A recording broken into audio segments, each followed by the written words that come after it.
France Inter. Dans quelques minutes, Dominique Strauss-Kahn va pénétrer dans ce studio.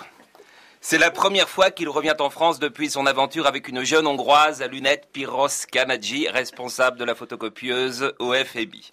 Dominique nous fait l'honneur de choisir France Inter pour cette première interview. Je crois que le titre même de l'émission, le 7-10, l'excite énormément.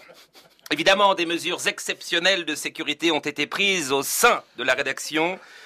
Pardon, sein est un mot que je n'ai pas le droit de prononcer aujourd'hui pour ne pas réveiller la bête. Ces mesures sont les suivantes. Je vous lis le tract de Sud Radio France. Alors, suite à la venue de M. Strauss-Kahn et afin d'assurer la sécurité du personnel, les membres féminins du 7-10 doivent porter des tenues longues, sobres et totalement anti-sexe. Sont à proscrire cuir, talons aiguilles et dessous chic.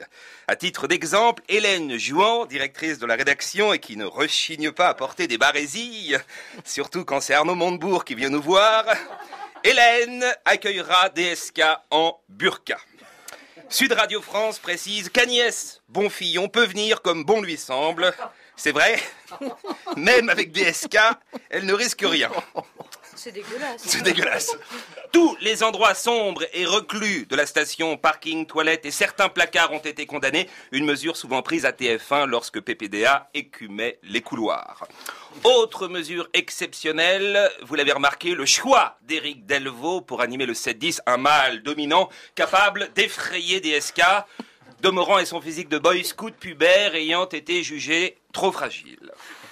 5 seuils d'alerte sont prévus lors de cette matinale, le dernier étant l'évacuation pure et simple du personnel féminin d'Inter vers d'autres étages. France Bleu et France Culture sont prêts à les accueillir. Alors on va faire un effet de sirène.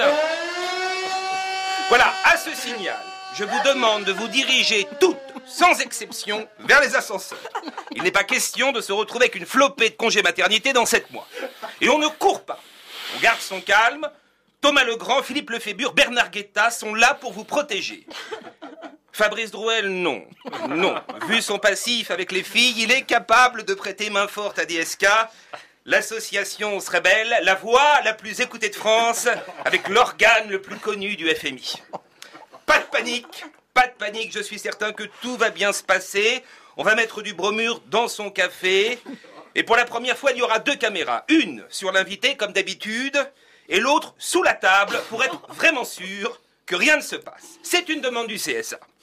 Faisons confiance à Dominique, on l'aime bien. Et en plus, il est réglo. Quand il s'est fait gauler au FMI, tout de suite, il a dit que c'était lui. Il n'a pas cherché à noyer le poisson. Il n'a pas traité ses accusateurs d'antisémites. Il a été super clean. Lui aussi, il aurait pu demander à aller à l'Assemblée nationale pour faire un beau discours avec des trémolos dans la voix. Jamais...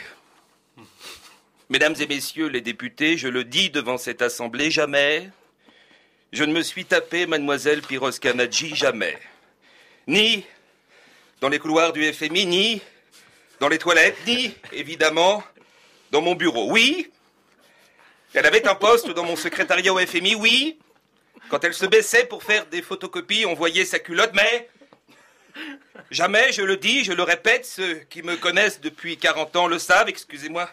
Je suis ému, je souffre, je pense évidemment à Anne Sinclair, ma femme. Jamais, mesdames et messieurs les députés, je n'aurais culbuté mademoiselle Piroska Nagy. Bon, je vous laisse. Dernier essai de sirène.